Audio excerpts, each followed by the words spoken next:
Rovelli's public lecture. My name is Jonathan Engel. I'm a professor of physics here at FAU.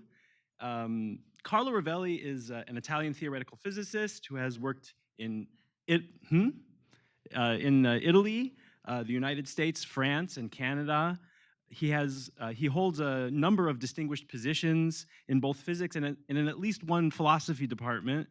He's distinguished visiting chair at the Perimeter Institute for Theoretical Physics, and he holds faculty positions at the Rotman Institute of Philosophy at Western University in Canada, at the Center for Theoretical Physics in Marseille, France, and at the Santa Fe Institute in New Mexico. He is a founder of loop quantum gravity theory. He's a New York Times bestselling author of many popular books on science, as well as on philosophy and history of science. And he also happens to be my favorite popular science author. I've known Carlo for over 15 years now. He was my first postdoctoral research advisor, and he's a main inspiration not just for me as in my career as a scientist, but for many scientists in my generation and in the next. And now he's here to speak to you. So the plan for this lecture is Carlo's going to give his talk for about 45 minutes, and then we'll have about 15 minutes for questions, and then Carlo will be outside there, available to sign any books that you've brought, and we also have available copies of his latest book, White Holes, for purchase. And the way that we want to do questions here is we're using Slido. Maybe you've seen this here. So if you haven't yet, please scan this QR code or go to this website and enter this code. And you can submit questions on Slido anytime you want during the presentation, during Carlo's lecture. And in addition to submitting questions, you can also upvote questions. I will monitor the Slido submissions, and if there's a question which seems like a good clarification question, I don't know, would you mind if I interrupt you, Carlo? Okay, but if it's not a clarification question, we'll wait for questions until the end, and so I'll in general try to ask the questions that have the most upvotes, or maybe I'll pick some that I think are interesting, but anyways, I think hopefully we'll have a good set of questions for a question and answer session. And with that, I think we can let Carlo begin his lecture.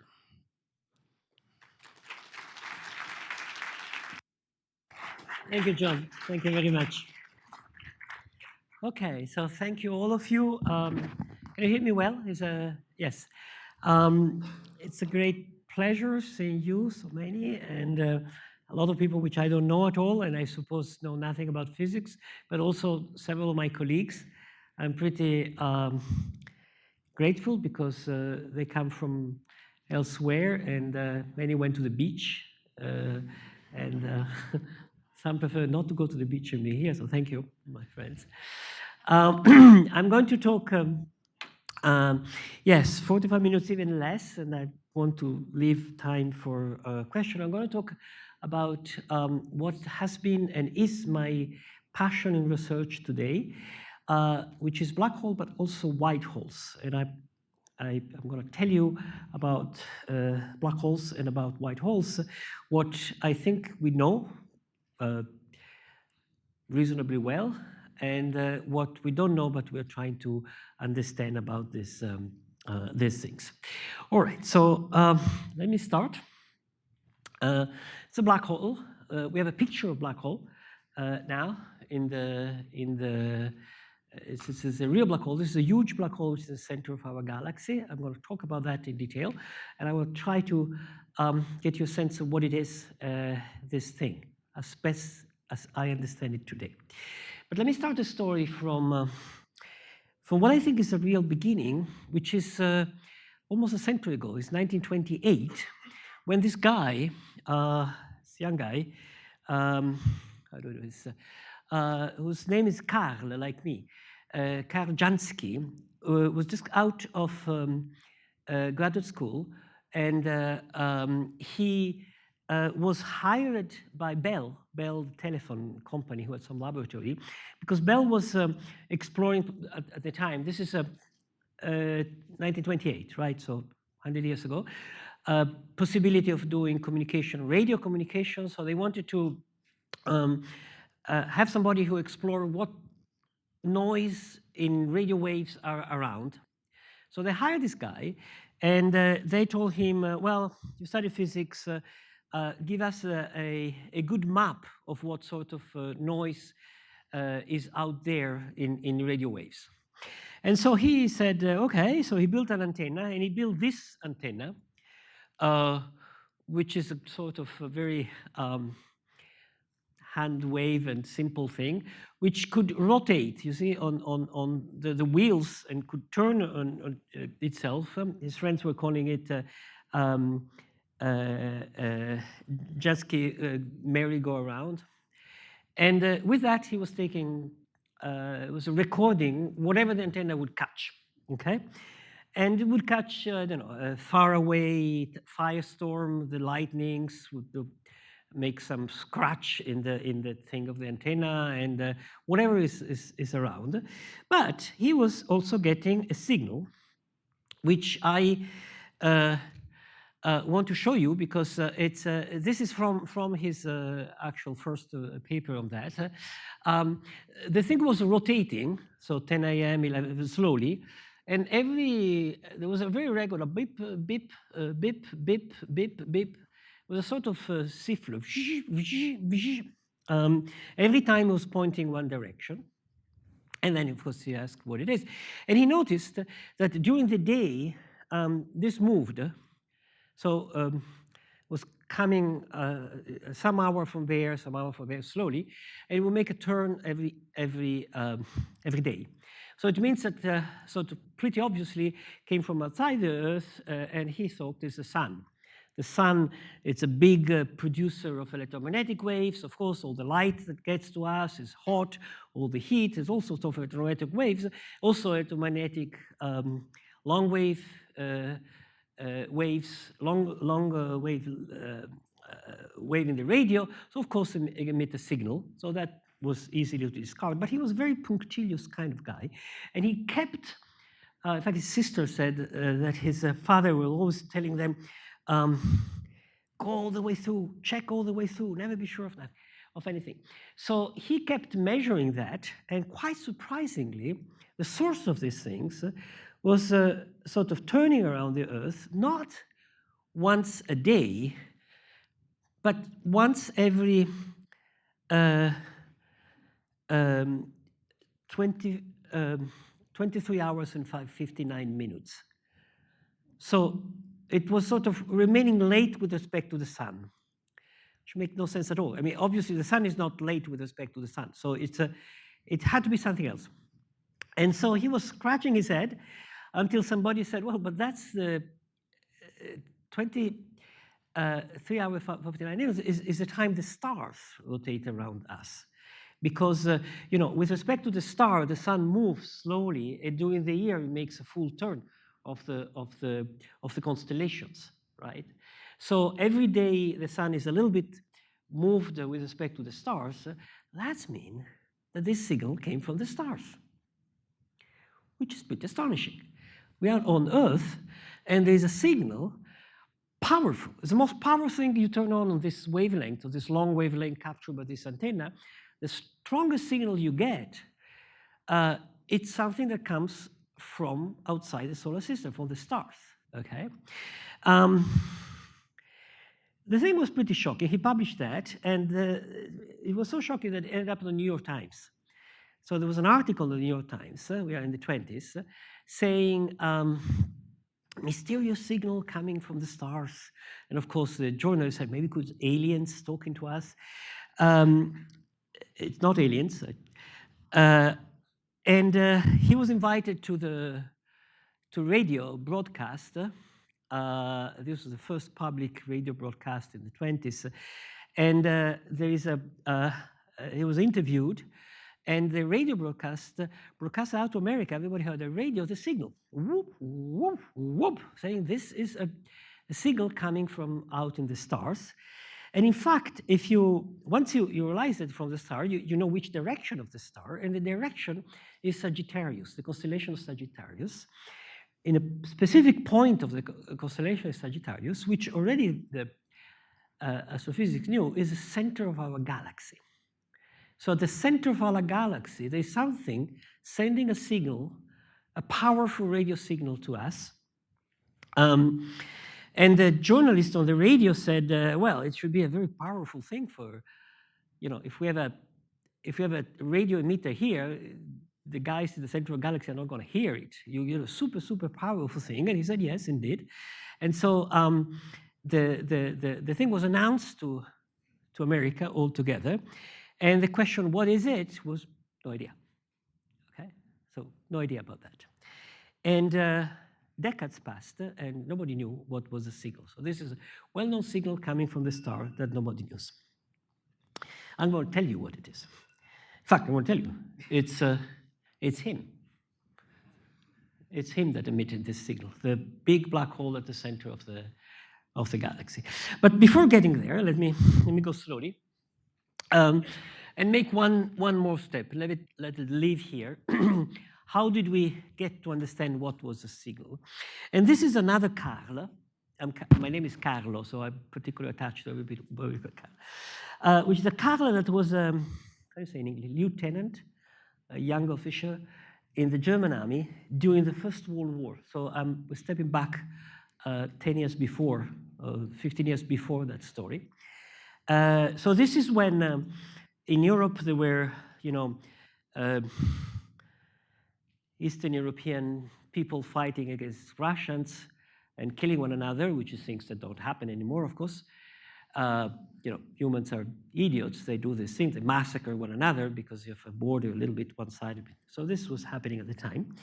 And in the trenches, there was this another young mathematician. He had studied mathematics. His name was Carlo Schwarzschild. And he died shortly after, the year after, in fact. It was 1916. And he wrote a letter from the trenches to Einstein. And the letter is absolutely marvelous because it has a piece of mathematics, I'll tell you in a moment. And then it ends with the words which, I don't know if I remember by heart, something like that. I'm here in the trenches under the constant shelling of the artillery, the enemy artillery. It's just hell. But the war has been kind enough with me to allow me to sort of take myself away from all that with my mind and have a walk in the land of your ideas. And this is I have been always enchanting by this phrase in this letter by Carl Schwarzschild, a walk in the landing of your ideas to Einstein. And Einstein had just published 1 year before, not long before, an article with his main theory, which is general relativity, which is going to be the main guide of what I'm going to say in the rest of the talk. General relativity is Einstein's theory about gravity and space and time and all that stuff. And Schwarzschild, who had studied mathematics, studied Einstein's paper, and found the equations, the main equation of general relativity that Einstein had written, and found a solution of this equation, which Einstein had not been able to find. So Einstein was very surprised because this young mathematician could find a solution of his own theory that he himself could not be able to. And the solution is very simple. It describes the gravity around a body, so around the Earth, or around the Sun, or around something. And it's called the Schwarzschild solution. And today, in all the physics department, when you learn general relativity, you learn this solution, the Schwarzschild solution. And this solution is essentially, it says that outside the Earth is a gravitational field, which is more or less what we knew from Newton before things fall, attract. But it has a very peculiar property, there's the aspect, this solution, that if the body, the spherical body that generates the gravitational pull, it's very compressed, very, very compressed. Imagine it's, given the mass, you squeeze it very, very much. Then, at some point, around it, there's a surface, a strange surface, today we call it a horizon, where funny things happen, very funny things happen. If you look what happened in that surface, time stops. And the space becomes longer and longer in the radial directions. And on the surface itself, the distance between outside and inside becomes infinite. So it's like space rips apart and time stops. And Einstein was very happy of this solution. And in fact, we today use this solution for describing all sorts of phenomena. It's even used for doing war in the GPS and for killing people better, unfortunately. But this funny surface, the horizon, where all these crazy things happen, was so absurd that Einstein thought that that's obviously not physical, that's not something real, that's probably a mistake or something, my theory is not going to work there. Or if you really is real, remember, to make it real, you have to squeeze mass horrendously. The space is going to stop there. That's the end of the world. Okay? And Einstein died in the 55, something like that, thinking that the Schwarzschild solution to his equation is good, is correct, describe what happens around things. But if you really could squeeze a mass so much, the space would stop there. There would be nothing the other side. And Einstein was wrong. Like in many other things, he was wrong. Now we are very convinced that Einstein was wrong. And this surface, so this object that you get by a very, very compressed mass is what we call a black hole today. And that surface is what we call the horizon of black hole. I'm going to describe you exactly what is the horizon of black hole, what happens if you go there, what's inside, and more. So that's what I'm going to do now. So to do that, I'm not going to tell you the story how these black holes were actually then actually found in the sky, what all the various hints that these things really exist, and finally how we got to the understanding that this is exactly that thing. So that surface is sort of here. Oops. Well, whatever. Here in the center, imagine there is a little sphere, black sphere, sort of a bit smaller than the dark thing. I'll tell you why there is a ring in a moment. And that's the surface that Einstein thought that is the end of the world, and that's not the end of the world. All right. So that's the history. Now let's come to today, and let me tell you what we know today about that. First of all, we have a picture of that. Here it is. This was taken by something called the Horizon Telescope. It's so take the antenna of Jansky, make it 1 century later super technologically advanced, and make it big as the Earth by combining radio antennas all over the planet. And with that, you can see this. This is in the center of our galaxy. It is in Sagittarius A star. It's exactly where Jansky said it was. It's we have a picture of it, and it's a black hole. All right, so now I'm going to tell you what is a black hole. And to do that, take away my jacket because I'm hot. And I ask you to follow me, a little bit of imagination, and imagine that we're actually going there. So imagine that we get into a starship or on a broom flying, whatever is your preferred flying way, and we go there. So we start from Earth, we go across the galaxy, we go there. We need a little imagination because it's got a long trip. But if we go fast enough, it could even be short. And we start approaching this thing. And when we approach it, we see exactly that, of course, because that's what we see from the Earth for the telescope. So first thing, we see this sort of ring, and this ring is not light that come out from the black hole. It's because the center of the galaxy, it's a rather busy part of the galaxy with all sorts of power, broken stars, stuff, stones, and all that. This black hole is it's very has a huge gravitational pull, so everything falls toward it and starts spiraling. Everything spirals, everything turns in the galaxy. And starts rotating, like when you pull the thing for you take a bath and in your bath tube, you take the hole and the water starts rotating. There's all sort of matter that goes around and end up falling into the black hole. But before falling, there is all this very agitated set of matter around, very hot. And because it's very hot, it radiates, and that's a signal that Jansky got. So the signal is a hot matter that goes around very, very hot. And it's so hot that we can see it, but careful. What you see is not the ring of matter going on, it's much more subtle. That's one of the reasons we are sure that this is a black hole. If you take Einstein's theory, it tells you that the pull of gravity is so strong that light is pulled by it. And since it's very, very strong, it's pulled more, so much, that light can actually make turns, be in orbit around the black hole, okay? So imagine that this is a black hole, and there's some light here. You can see directly, but you can also see the light that goes this way, and the light that make two turns that go this way. And imagine there's a light here. You can see directly, but you can also see the light that goes this way. And if there's some there, you'll see directly, but also. So from here, you get a lot of light, but also from here, from here, from here, from all around.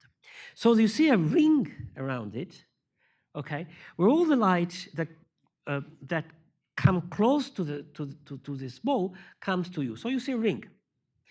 So the theory predicts that you would see something like that, okay? And if there's some more matter in some way, some more in some other, there's some part which are more shining, okay? So that's the prediction of the theory. And I come back, that's what we see, okay? And if you think for a moment, there's nothing else in the universe that could produce a ring, okay? All the black holes we see rings. And of course, they're not oriented toward us. This is an optic phenomenon, right? We see the ring because of the light coming from all over, comes near and comes toward you at some given radius. So the ring was predicted, and is exactly what is observed, which confirmed that Einstein's theory was right. So we come there, we have a starship or whatever, oops, and now we pass through this hot spiraling stuff. Of course, we're going to be burned, but let's suppose we're not burned. We are sort of some kryptonite shell. And we get close to this black horizon, okay? Now things start becoming interesting. Because first thing we notice, which is quite astonishing and it's beautiful, is that imagine we were in touch with Earth, okay? So all through the trip, we get message from Earth. And say that every time at noon, we got a message. Okay? All is fine in Earth, so everything's going good, Earth is peaceful, happy, we're all, no problem. And then we get close, and when we're near, we start getting these messages, not every 12 hours, or every 24 hours, but every 20 hours, every 4 hours, every 2 hours, every 1 hour. So we see things happening on Earth going faster and faster and faster. And the more we come close to the black surfaces, the faster we get message from the Earth. So we stay there, you know, we have a rocket, we can stay there, not falling down, and we get messages from the Earth from the future, faster and faster and faster, okay? Now, that seems strange, because there's not kind of things we usually experience. Time goes the same speed for everybody, but the same phenomena you can measure it in laboratory on the Earth. Time goes faster, higher and slower, lower. Except that on Earth, the differences are absolutely microscopical. You need super good clocks for measuring them. Well, there is enormous. And of course, it works the other way around. If you are on the Earth, if our friends on the Earth are looking at us, they look at us, they keep seeing us, of course, as we get closer to these things, but they see us like moving slower and slower and slower. So 1 hour for us, doing our clock move 1 hour, on Earth is a much, much longer time. And the more we get closer, the much longer time passes on Earth. I like this light that goes on, it's wonderful. It makes more, all right? So this is the first phenomenon that characterizes a black hole. The more you get into it, the time slows down in the sense that I said. Careful.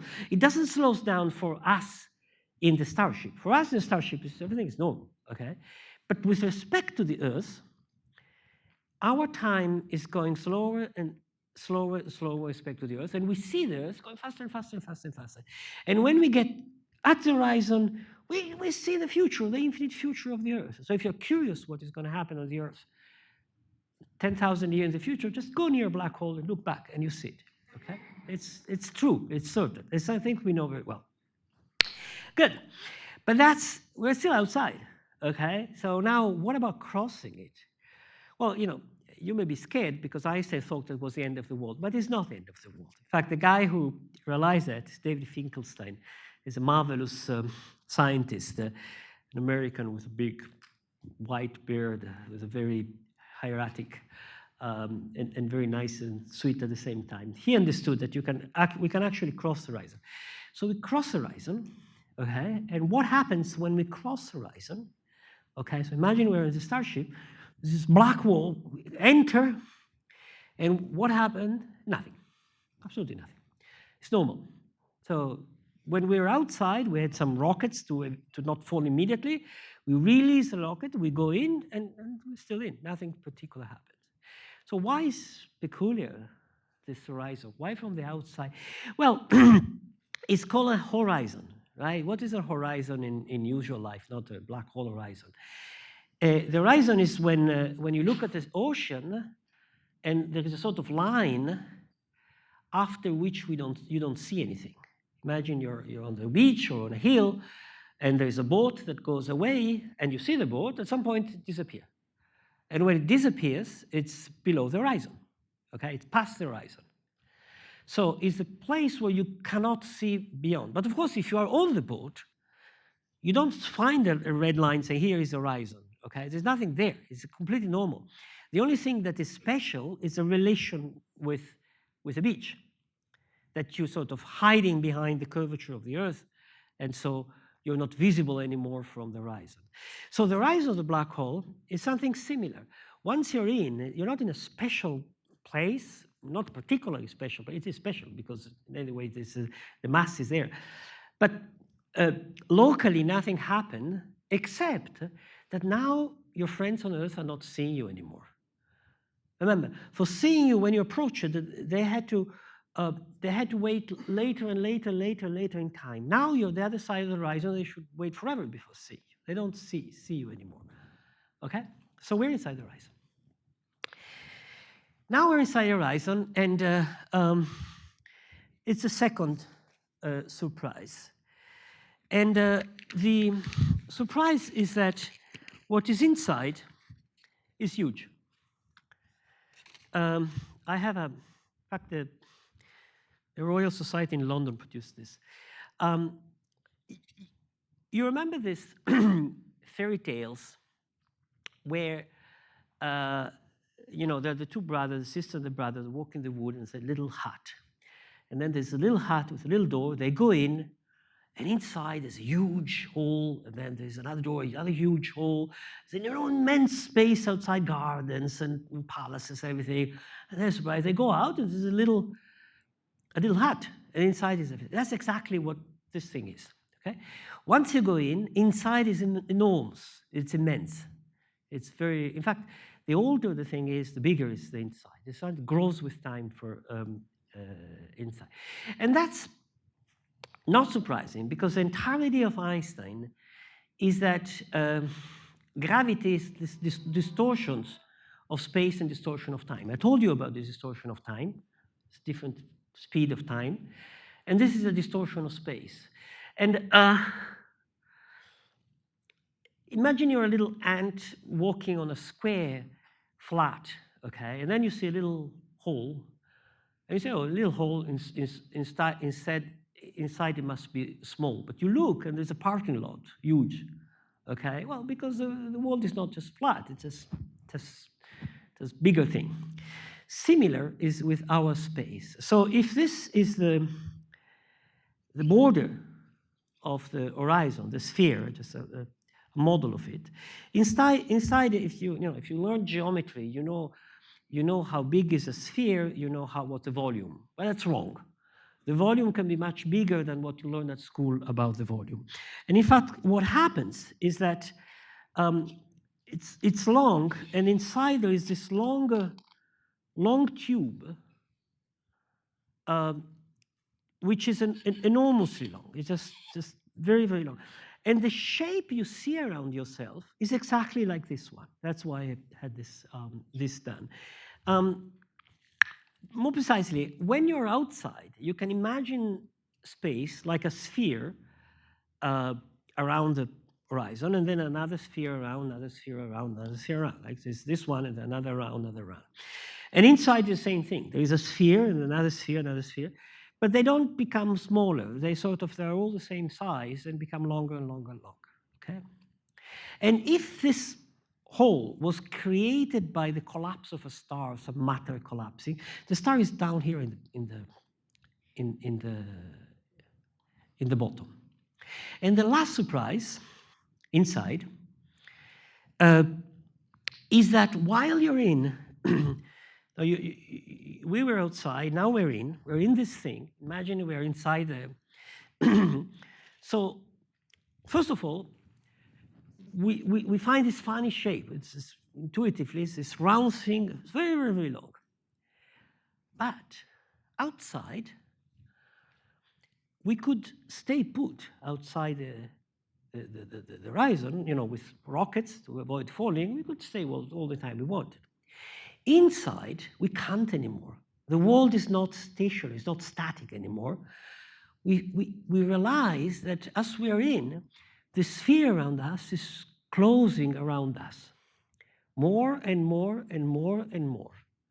Okay? Shit. And if we trust Einstein theory, that's it. There's nothing to do. This is closing around us, and we're going to squeeze forever. So this long thing squeezed in a line. That's what Einstein theory predicts. And everything I've said up to now, it's not science fiction, it's not exploratory science, it's not idea of scientists who are trying to understand the world. It's the best we know about space-time today. Okay? It's very reliable. I had some money in the bank account. I'm ready to bet that is correct. If we go inside, that's what we're going to see. Of course, if we're not burned if we're not squeezed by the, okay? Now comes what for me is the far more interesting part. Because imagine we're inside, the thing is squeezing around us, and one can ask, well, okay, what happened next? Is really squeezing to a line? And this is where we don't yet know with we don't have a credible, fully convincing story. And this is the kind of things I've been discussing the last week at the conference every day with people fighting one another and having these ideas. And I'm going to tell you what I think is the most likely thing that is going to happen. And for me, is I wanted to get here. I want to go inside the horizon and see what happened, because what happened there is that the Einstein theory is not credible anymore once the thing is squeezing around us. Quite for sure it's not credible anymore, because we know, first Einstein knew that his theory is not complete. Einstein in 1916, the same year that Schwarzschild sent him the letter, in one of his papers, he said, well, I have this new theory of gravity, et cetera, but of course it's not complete because there are quantum phenomena. There's quantum mechanics. And Einstein's theory of gravity does not take into account this quantum phenomena. And to build up an understanding of what happens when Einstein theory of gravity, when relativistic gravity matters, but also quantum phenomena are there, that's an open problem which is being debated. There are attempts, loop quantum gravity, in which many people here works and have been developed. It's one attempt to understand what happens when quantum phenomena affect gravity, okay? And the squeezing of space-time. And so once I get here inside, that's what I want, right? That's exactly what I want. I want to see a phenomenon where quantum phenomena interact with gravity and do some calculation and tell me what happened next. So what I'm going to tell you now in the last 10 minutes is what I think is going to happen. I'm pretty convinced what I'm telling you is right, but I'm pretty convinced, right? I'm not telling you anymore this is what the community knows in a reliable way. I'm telling you what I think is a very credible speculation, but some of my colleagues disagree, okay?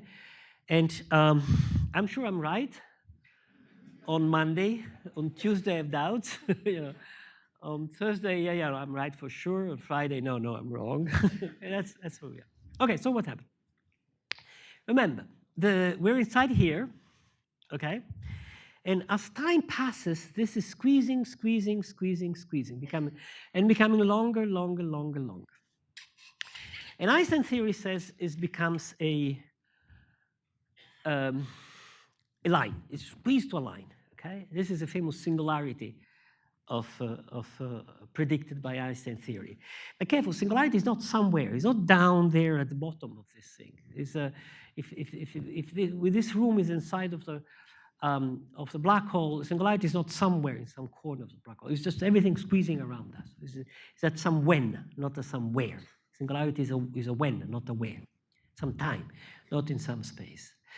And the theory of quantum gravity, which I understand, loop quantum gravity, tell us that things cannot become too small because space has a finite granular structure. Like light is made by photons, grains of light, little quanta of light. Similar space is made by quanta of space, so it cannot squeeze too much. So something should stop it from squeezing.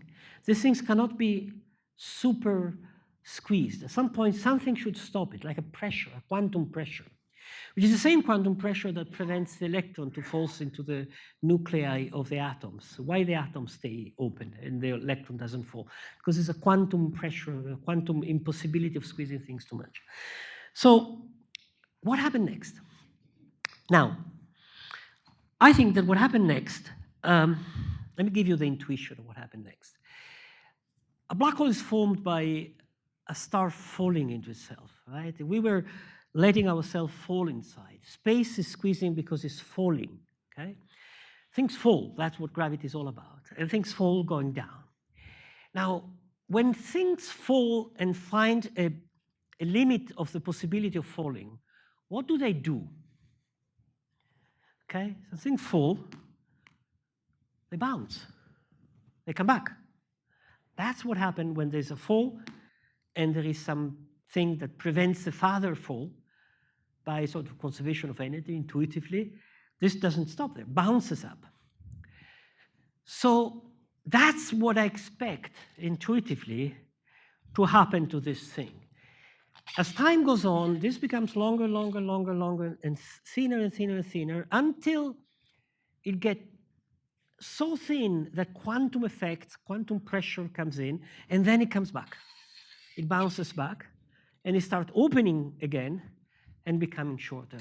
And that's a quantum bounce, and I have attempted to picture this.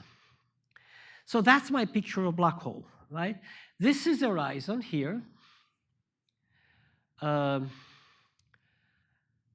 this is a long black hole. That's the matter that has fallen at the beginning. If we enter the black hole, how does thing work?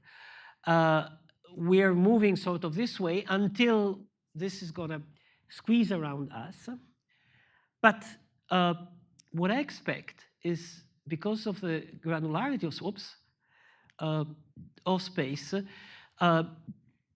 you see this shrinking and becoming longer, get to a minimum, and then it bounces and come back. And this bounce is not described by Einstein theory, right? Everything I said before is described by Einstein theory. Everything I described here is a solution of Einstein equations. That's why it's reliable, because Einstein equation works so well. They predicted all things that are correct. But there they don't work anymore, so this is something else. And this something else is a quantum jump. And quantum jumps, we know quantum jumps. Quantum jumps happen in atoms, in computers, in all sorts of technology that we have. And they're really sort of classical solution that stop and jump to another solution. That's exactly what's happening here.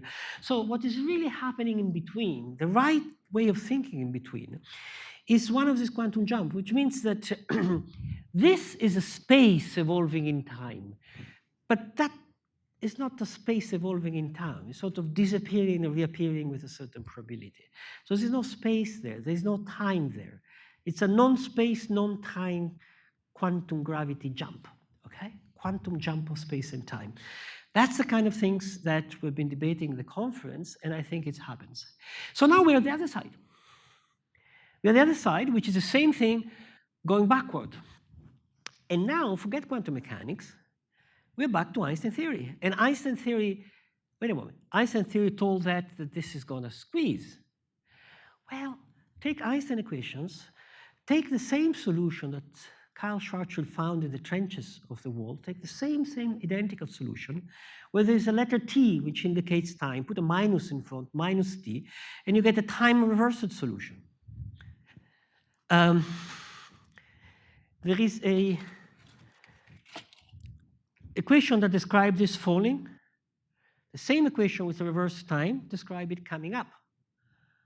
So a bounce, this going down and this coming up, is the same solution of the mathematics of the physical equation, time reversed. So what is happening next is the inverse of a black hole, and is also a solution of Einstein equation. It's something that is predicted by Einstein as being possible, by Einstein theory of being possible. So we are back at in the realm of what you think is possible according to Einstein theory, and it has a name. It's called a white hole. So what is a white hole? A white hole is a time reversed black hole, in the sense if you could take if you take a movie of a ball going down and project the movie backward, you see the ball going up. So if you take a movie of black hole with all things falling inside, and you project it backward, you see a white hole. The same thing with things coming out. And that's what I expect to happen in the future of the black hole. So that's more or less the story. I want to add a few comments about that, 2 or 3 comments about that. What I think it's going to happen at the end of the story of the black hole is that it becomes a white hole. And if we are outside, if we are here, okay, we see the black hole. I show you the picture. We both more or less see the same. And then you see things coming out. You see things coming in, coming out. Now, a few comments. First comment. If we fall into the black hole with our starship, okay, like this little girl who is falling inside, in the moment in which we enter, we have a finite amount of time to get to the moment of the jump. And if you compute how much is a finite amount of time, is short. Even if there's a huge black hole in the center of the galaxy, it's of order of minute, hours. So I told you to come inside the black hole in a few hours, and then we're going to be squeezed. But I also told you we're not going to die. Well, we're going to die because we're going to discuss it. But suppose we have this super duper screen that allows us to go through the jump. Then we come out the other side. Whoops, I don't want this. Never. So we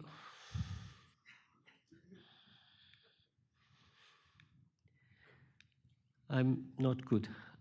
Okay, so we go in here, we jump through, and we come out from the white hole. A few hours in, a few hours out.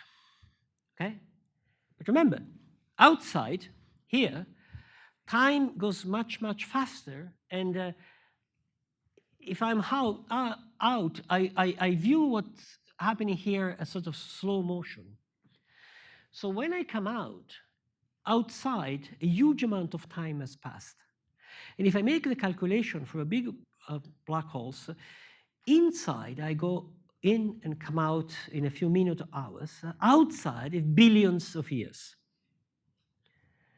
And that's fabulous, because this is the elasticity of time of general relativity in all its shining splendor at maximum power, so to say. So if you want to go and see the universe, how is it going to be a billions years in the future? Easy. Just go to Starship, fall into a black hole, and you're going to come out, if you survive, you're going to come out billions of years in the future. That's what the story is. It's a black hole is a shortcut to the future. That's what it is. In other words, what is going on in a black hole is simply, star is collapsing, is falling, goes to the center, it bounces to come out, except that from the outside, we are seeing it at such incredible slow motion that for billions of years, we just see a black thing before things come out. First thing. Second,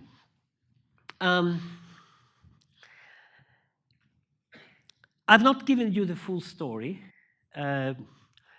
because if you think of the ball and if you are smart, you're telling me that it's not true that the coming out is the same as going down, right? It come out from this height, and it only come up to this height.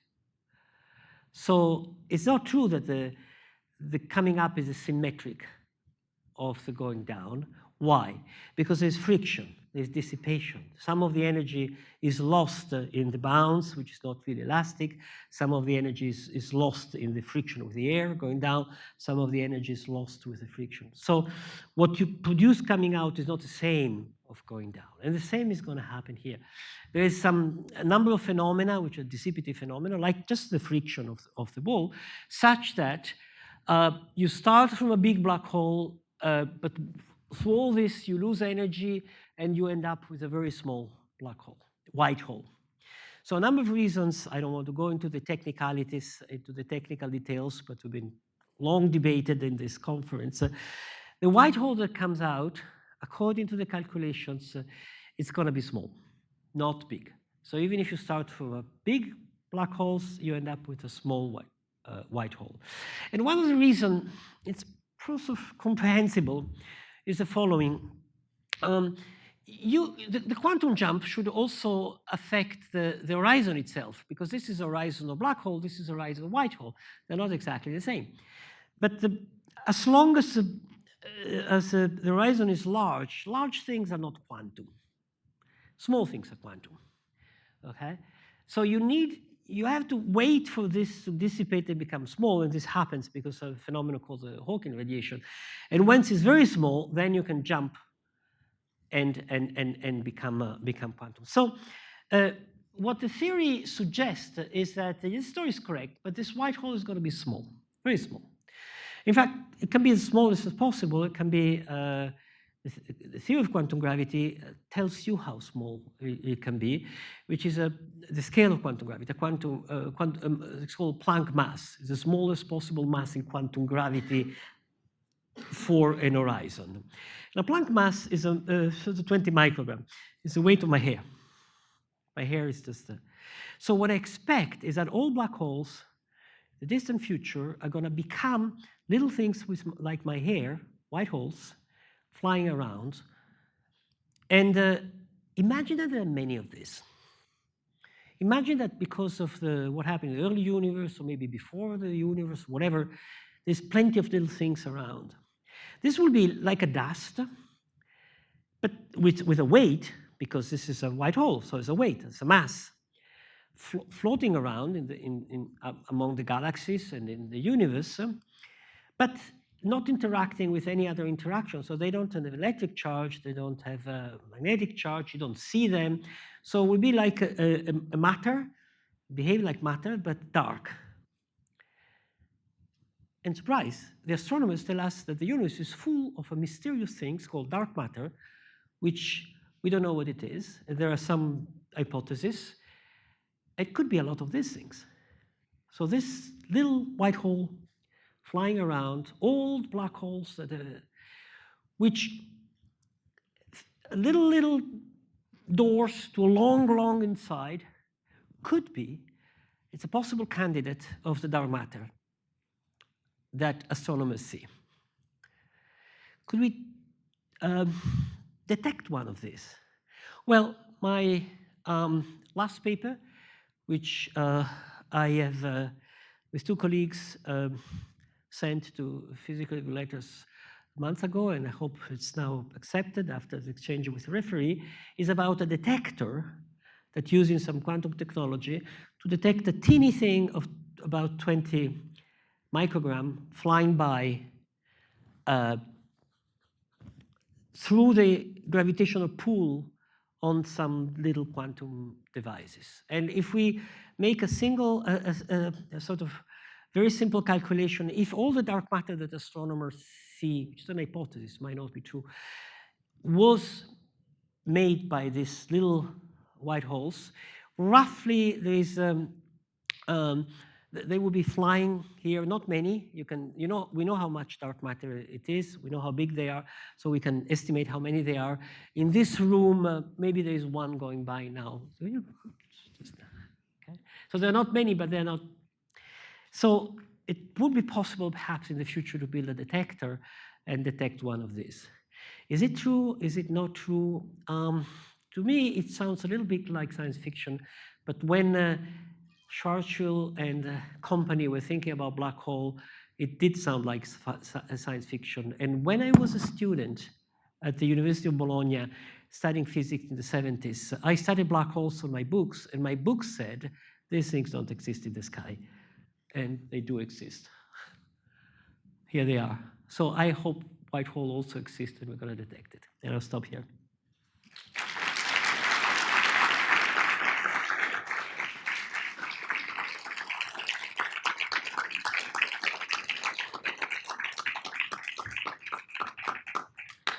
Thank you very much for that. Question time. Yes, it's question time. Yes, thank you for the lecture. So now it's question time. I'll just start reading them from the most upvoted ones. Okay. How or by what mechanism, this is from Alex M., how or by what mechanism does mass or energy warp space-time? General relativity equates the shape metric of space-time with energy distribution, but the question is how?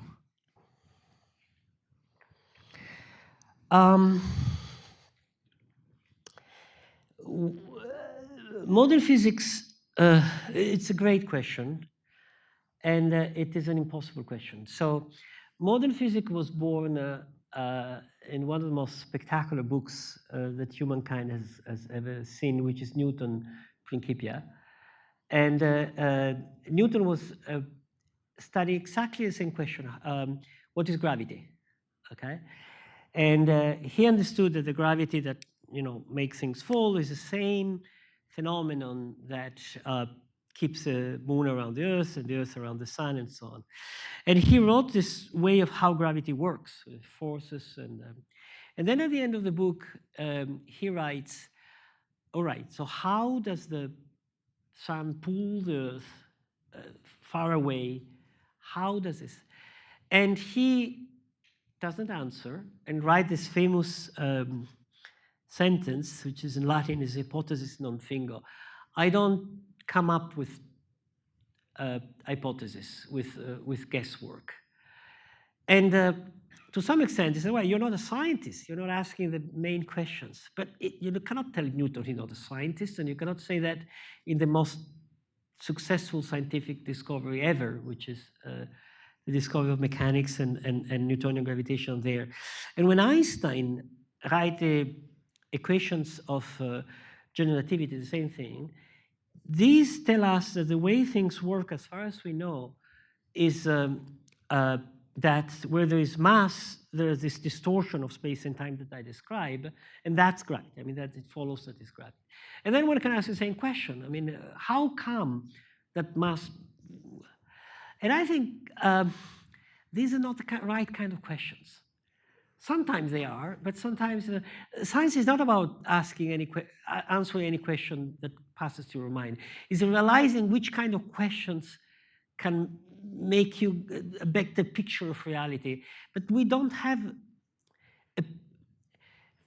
these kind of questions are, how can I understand this happen on the basis of something that I already know? But what you already know, it's the other way around. What you already know derives from that. It's not that what you discover should derive from what you already know.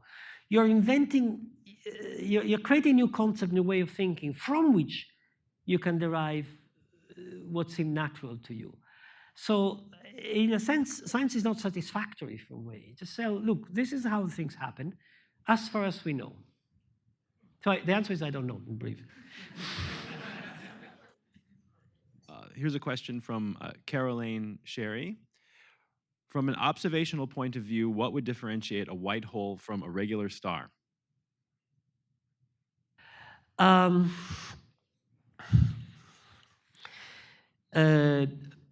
if you're in orbit around it, or if you're attracted by it, nothing. So it's just a mass. A regular star, you see what happened on the surface. You have a lot of direct observation of what happened on the surface. So you see in the sun, you see the specific light that came in. You have a white hole.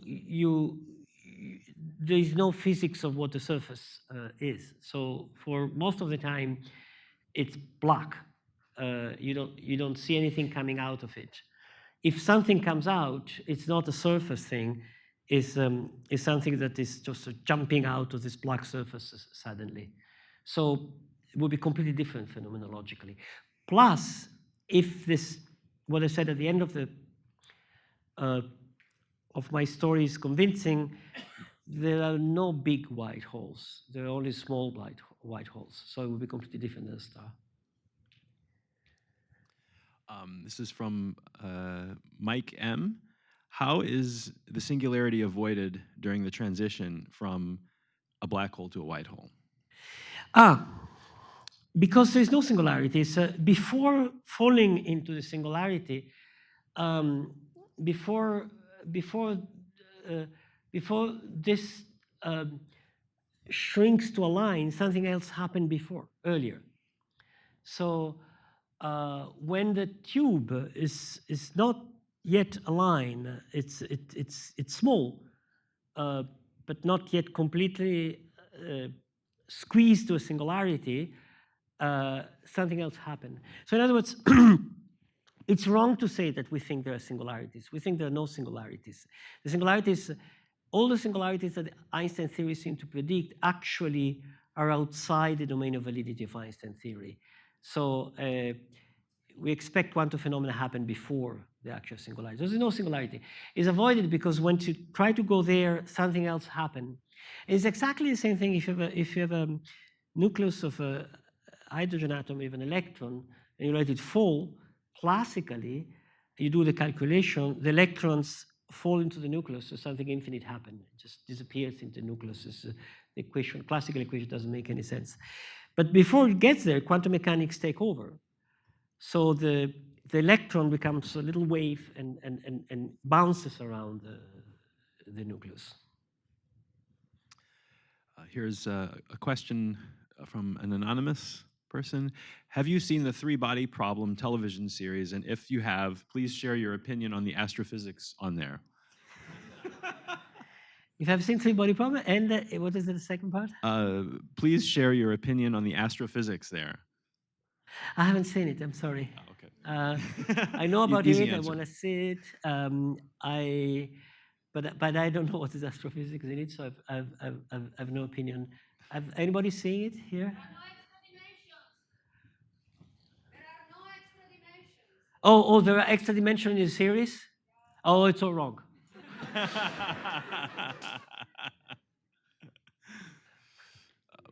I don't believe in extra dimensions. So here's a question from Mike M. What creates quantum pressure? What force creates it? And why is it only a strong force at quantum scales? Well, it's a strong force at quantum scale because it's a quantum phenomenon. It's a pure quantum phenomena.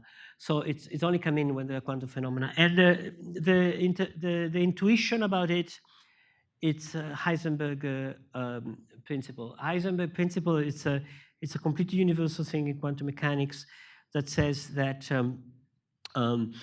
for instance, for a particle, there's no situation of the particle in which the position of the particle is perfectly defined and the velocity is perfectly defined. So if you want to squeeze the particle in a very small area, the velocity it's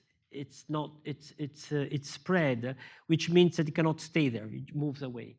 So that's why you cannot squeeze the electron around the nucleus too much. That's what determines the size of the atoms. The size is determined by that. So similarly, if you want to take space here, and squeeze it too much in this direction here, in this radial direction, uh, the the velocity of change of space is going to react and move things away. So if you wanted to bring it to real singularity, you would contradict the Heisenberg principle. So it's really quantum mechanics that tells you that there is some minimal scale beyond which you cannot do stuff. Here's another question. What information would be leaving a white hole? What information? Would be leaving a white hole. This is a big kind of word. So I think that all the information that falls into the black hole, it's sort of here. Even if the throat of the black hole, if the horizon is very small, the information is all inside. So then it has all the time of the universe to come out from the black hole. So if you take a book and throw it inside, the information about the book is going to come out later, which means that information means you given information later, you can reconstruct what happened before. Doesn't mean it's still a book. But yes, the information's there. Right. So information is inside and comes out later. And one of the sort of technical question to solve is to try to track exactly how this happened. The people who think that at the end of if the horizon becomes smaller, smaller, smaller, it becomes very, very small, some people think that the inside disappears magically. I think they're wrong. They don't have a theory of that. They expect that. And then they are puzzled about where the information goes. And I think they forget that there is this huge space inside, and this huge space inside is not going to disappear. Quantum tunnel is something else and then come out. Can someone like me, who isn't a physicist, understand your book? Can someone? Well, I am a physicist, but this is someone else's question. Can someone like me, who isn't a physicist, understand your book? Okay, good. I've written the book addressed to somebody who is not a physicist and who doesn't know anything about physics. In fact, when I write books, I have two readers in mind. One is somebody who knows nothing, nothing, so hasn't had science at middle school. And I want to talk to this person. I mean, I assume the reader is intelligent. I don't assume the reader is stupid, but I assume the reader is intelligent but know nothing about all these things. So I try to say everything which is needed for that's why I simplify enormously. I throw away all the details. And the other reader that I have in mind, it's John Engel. So it's a colleague who knows everything about that. And that's very good because I use it because when I write anything, I say, shit, John is saying this is not right.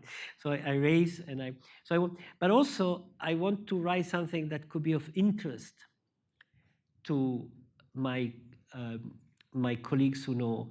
And the advantage with these two readership is that both of them do not need the details. Because the person who knows nothing doesn't care about the details, right? What's the point of giving the details? Just want to give the main. And the person who knows everything already knows all the details, so I don't have to repeat them. I can just focus on the main point. So that allows me to write books trying to be correct and go to the center, and then forgetting all the details. So if among you there are people who are outside these two categories, and they're typical, students of physics, advanced PhD students of physics who have learned a little bit of this story, but they are not happy with my books because they don't find the kind of the thing they study. A book about quantum mechanics, I never mentioned Schrödinger equation. So the students get mad. They say, what do you mean? You're reading about quantum mechanics without mentioning the Schrödinger equation. Yes, because that's not the key point. So yes, my book are written for, I always think about my grandmother, my proverbial grandmother who was from central Italy and had no education, no formal education. She was fantastic, smarter, alive, wonderfully lively. And I think as her, what would she get about this story? I try to write for this reader. This is from Alex M. How does the nature of entropy change between black holes and white holes? Do white holes decrease in entropy? Oh, good. Yes. Oh, that's a fantastic question. No, it doesn't. In fact, that's something I discussed in the last part of the book. I haven't mentioned this at all. Um, in a sense, the white hole is a time reversal of the black hole, right? In a sense, it's the same thing going backward. So it's like, in some sense, going backward in time. And time is horrendously distorted. There are billions inside, a few minutes inside, quantum jumps. So it seems that everything can go wrong with entropy, the story of entropy, but it doesn't. As far as I understand, entropy growth, it's the most powerful god of the universe, more than the dynamical equation, more than anything else. Entropy grows. So the direction of time remains determined by the growth of entropy and never changes. And once again, the bouncing ball, it's a perfect exemplification of that, because if you forget entropy growth, so if you forget dissipation, if you forget all the phenomena that involve heat, the ball goes down and come up exactly in the same manner. So it's perfectly time reversible. Okay, the going down and coming up is exactly the same. So you can say it's like the universe is time going one direction, time going the other direction. But if you consider the phenomena where entropy is relevant, so friction, dissipation, and the loss of energy in the bounce, non-elastic bounce, no, energy is lost going down, energy is lost in the bounce, energy is lost coming out. So dissipation brings out energy all the time. So that's why so the energy is lost away in Hawking radiation, all sort of stuff, and is universally increasing as time goes up. Okay. So I wanted to wrap up with a question of my own. Oh, okay, that's got to be harder. No, so you mentioned that as the observer, as we are approaching in our ship towards the horizon, Yeah, the radio signals from Earth keep getting quicker and quicker and quicker and quicker. quicker. Yeah. So at the horizon, do we receive the infinity of all radio signals in the future all at once? And does it have infinite intensity and does it burn us up? Oh, fantastic. That's the point. That's a great question. And the answer is subtle. So if you could hold yourself on the horizon, okay, suppose you go on the horizon, you hold yourself then, the answer would be yes. Really? Yes, but that would be also a problem because I mean, you will get an infinite amount of information, okay? But you cannot hold yourself on the horizon. That's exactly the point of the horizon. The horizon is the point where you cannot hold yourself. You can hold yourself infinitesimally close to the horizon, but the horizon you can only cross because it's a light surface. So you cannot stay on a light surface. And in fact, this is obviously true because if you imagine here, there is some energy because of the light on, there's some energy in this room, right? Now, there is a light, imagine there is a light surface moving fast around here.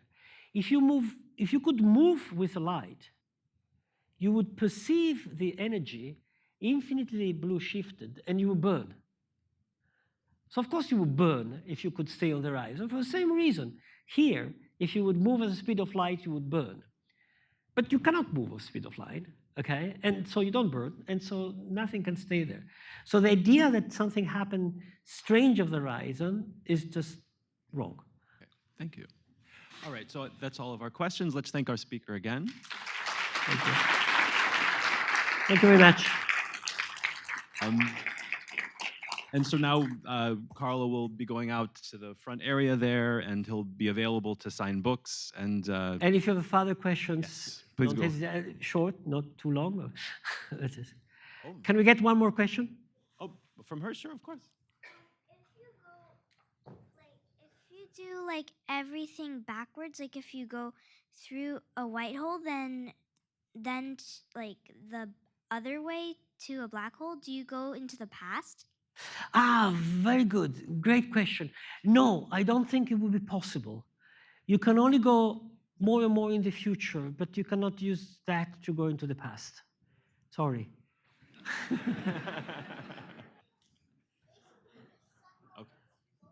All right. Thank you. Okay.